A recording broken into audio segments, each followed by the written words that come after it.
In this video, we are answering the question, can you trail an RC crawler even if it has overdrive, or does it cause issues? If you're new to the channel, welcome. My name is Troy and this is Roadside RC. You'll tend to find me crawling and bashing and drifting and racing, plus doing product review videos and how-tos. In today's video, I am out here at my local state park, one of my very many that are here in the Middle Tennessee area. We have a 2-mile loop right here behind us, and I have my Axial Base Camp with us.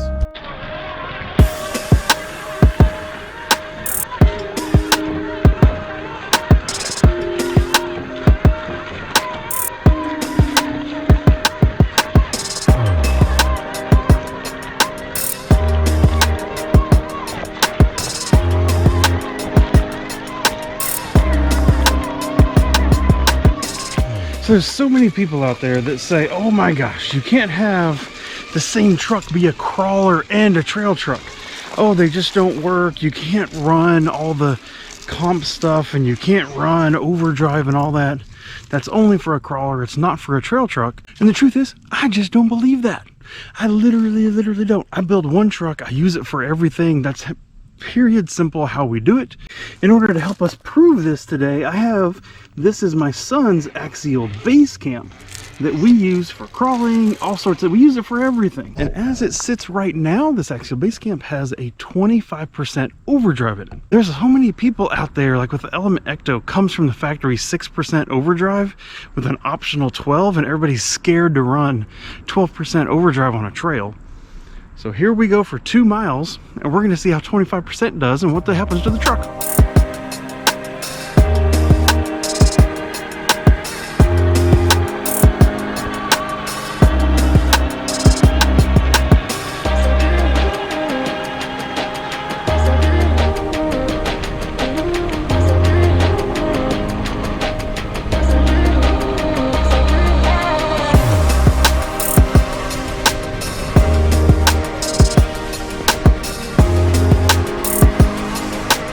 So what are some of the common, reasons and rationale that people give as to why you can't do this? Because you're spinning the front axle faster than the rear, you're physically putting strain somewhere in the driveline, right? Maybe it's the transmission, maybe you're gonna wear your tires out faster. So, been crawling for a number of years, been doing trailing stuff for a number of years. Never had to replace a transmission gear, diff gear, or anything due to it just being flat worn out due to stress.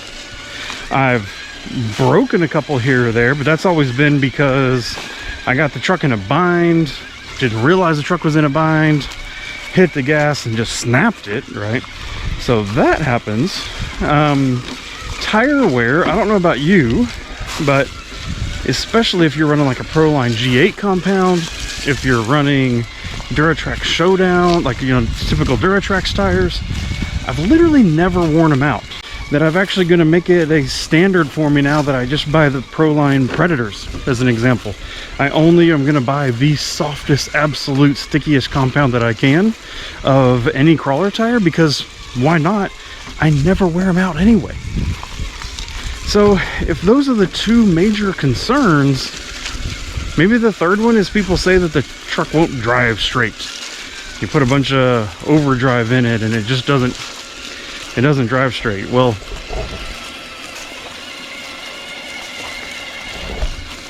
yeah, it does. It does, as it turns out.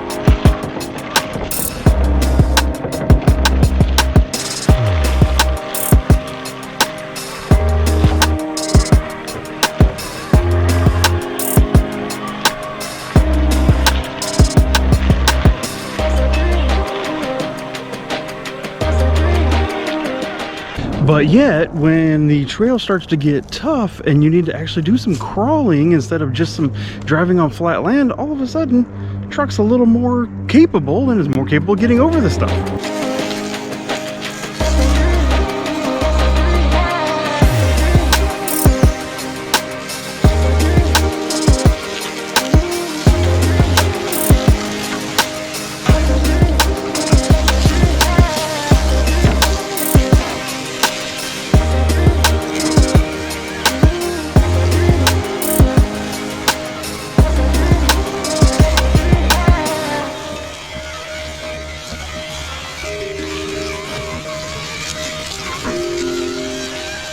It's no accident that I brought the Base Camp with me today, because the Base Camp, if you follow the channel, is a truck who I recently actually had it all the way up to a 75% overdrive. That was pretty crazy. That was a lot and a lot of overdrive. So I've clearly swapped the gears back down now for something less, something a little bit more manageable in that 25% overdrive range. So is there such a thing as too much overdrive? Yes, there is clearly something as too much overdrive. At 75%, this truck was pretty unbearable, actually. It was, the front and rear did fight each other, and at that point, it was really kind of hard to drive even on a crawler course. We actually did try to trail with it just a little bit, and what's funny about that is it's actually a little bit more manageable on the trail than it was on a more precision crawler course.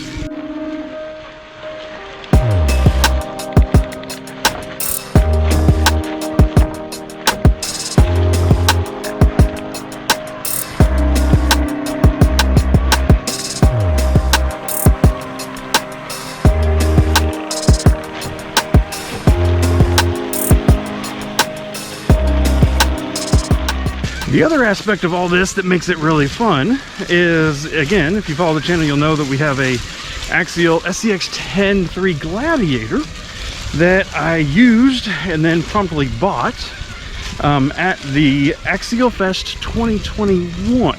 All right, and that whole time that I was at Axial Fest 2021, that truck had 40% overdrive in it. 40.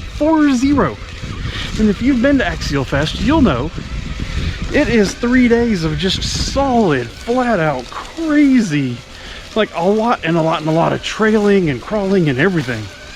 And that truck did it all every day, and it had 40% overdrive in it, and it never complained and did great.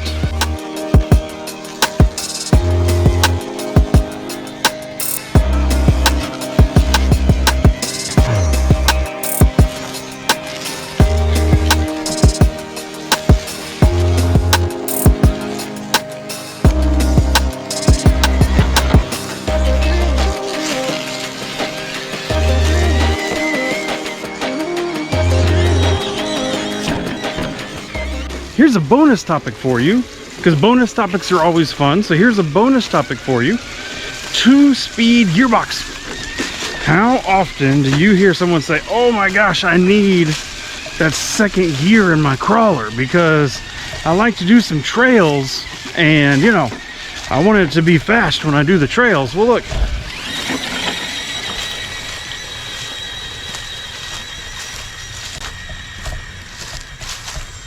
Yeah, so that's clearly faster than I'm walking, and turns out I'm a tall dude. I'm over 6 feet tall, long legs, and I'm striding through the forest here. It's not like I'm, you know, moseying along at a slow pace. I'm coming through here pretty fast, and here's the deal. What you're looking at here is you're looking at stock transmission gearing. So I haven't upped the pinion, haven't made the spur smaller to make it any faster. It is the stock motor and the stock ESC that comes in this Base Camp, brushed, you know, brushed, simple stuff, along with just a 3S lipo. And as it turns out, it then has all the ability to crawl as slow as I want it to go, and it turns faster than I can walk. So the next time someone's like, dude, I gotta have the 2-speed transmission for whenever I'm out doing trails, the person might be slightly misguided.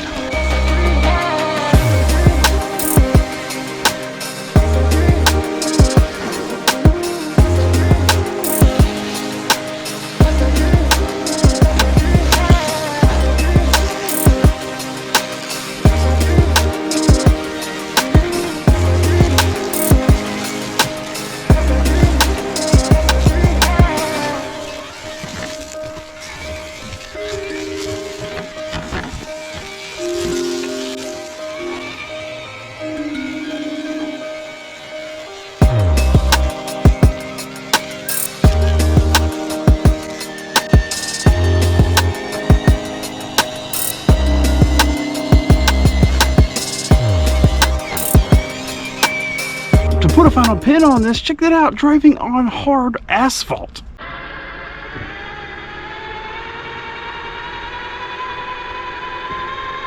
We've now done the 2-mile loop, and here we are, just pulled the body off, literally one of the things you'll see, oh, well, maybe it'll make your motor work harder. My motor is literally like outside temperature. Like there's nothing. It's not working harder. I tell you what I'm gonna do. I'm gonna even show you right now up close pictures of front and rear tires, and you're gonna have to guess which one is which to see if, you know, is it clearly scrubbing one more than the other, or is it clearly one being worn down more than the other? You can just guess down in the comments if you can tell me which one is the front or rear. Final thoughts for this whole concept here, based on 2 Mile Loop here today that you just saw. Axial Base Camp at 25%. I have an Element Ecto that's been all over the place that runs about 37% overdrive. And then, like I said, I have that Axial SCX 10.3 Gladiator with over 40% overdrive that's been, I mean, literally all the way through Axial Fest 2021 and back. And they're all fine. The tire wear's fine. Differentials, transmission, everything's fine. Motors are fine. Literally, if you want to go trailing and you've put overdrive in your car, that's fine. Go for it. It's not going to hurt a single thing. It's fine. And when you see people talking about how you can't trail with overdrive, you just point them back to this video. Turns out it's completely doable. Everything's okay. So I hope this was valuable for you. If you were concerned, maybe you have a trail vehicle and you were considering putting some overdrive in it, but were nervous about doing it based on what you've seen online, I hope this video was helpful for you. If so, let me know down in the comments. I'd appreciate it. So I'm going to get to go doing some other stuff. If you want to see some more videos that I've made, be some links right over here popping up. And you can go click on those and go check out some more of my crawling videos. So thank you for watching, and goodbye.